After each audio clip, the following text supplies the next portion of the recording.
Si vous posez un pied sur cette île, vous êtes mort. Bienvenue sur l'île de North Sentinel, au large de la Birmanie. Ici se trouve un peuple, les Sentinelles, qui vit totalement coupé du monde depuis 50 000 ans.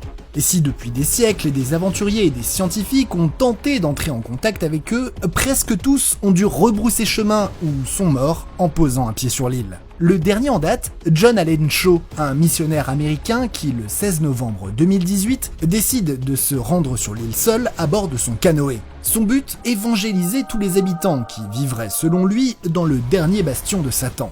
Malheureusement pour lui, à peine le pied posé sur l'île, il est instantanément tué par des tirs de flèches. Et ce n'est pas la première fois que ça arrive. En 2006, des braconniers venus pêcher dans les eaux côtières de l'île dérivent pendant leur sommeil et s'échouent sur la plage. Quelques jours plus tard, leurs corps sont retrouvés accrochés à des pieux face à la mer. Le message est clair, les sentinelles ne veulent aucun contact avec le monde extérieur. Résultat, on ne sait presque rien des sentinelles. Ce peuple aurait migré du continent africain il y a des millénaires, et selon les estimations, il serait entre 50 et 200 à vivre sur l'île. Mais impossible d'être plus précis, car les autorités indiennes interdisent à quiconque de s'approcher de l'île. Ce que l'on suppose, c'est qu'ils se nourrissent exclusivement avec les ressources de l'île, qu'ils ne savent ni lire ni écrire, qu'ils maîtrisent le feu et utilisent des outils et des armes confectionnés à partir de bois, de pierre et de métal provenant des bateaux échoués sur l'île.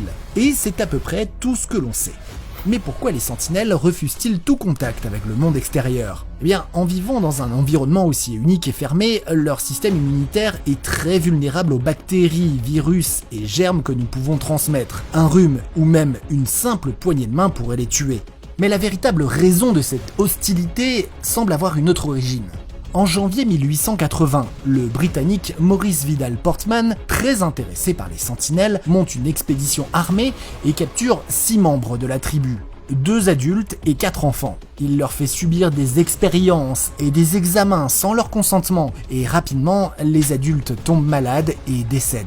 Maurice Vidal Portman décide alors de rendre les 4 enfants à leur tribu. C'était leur premier contact avec le monde extérieur. Pourtant, malgré cette expérience traumatisante, 120 ans plus tard, les sentinelles tolèrent pour la première fois une présence étrangère. En 1991, une équipe d'ethnologues indiens arrive à les approcher en leur offrant des noix de coco. Un échange surréaliste qui aboutit à quelques contacts physiques, des mains se sont effleurées. Mais l'histoire s'arrête là, puisque vous connaissez la suite. Aujourd'hui, tout projet d'expédition est interdit et le gouvernement indien a mis en place depuis 2013 un cordon de sécurité tout autour de l'île, empêchant quiconque de s'approcher à moins de 5 km.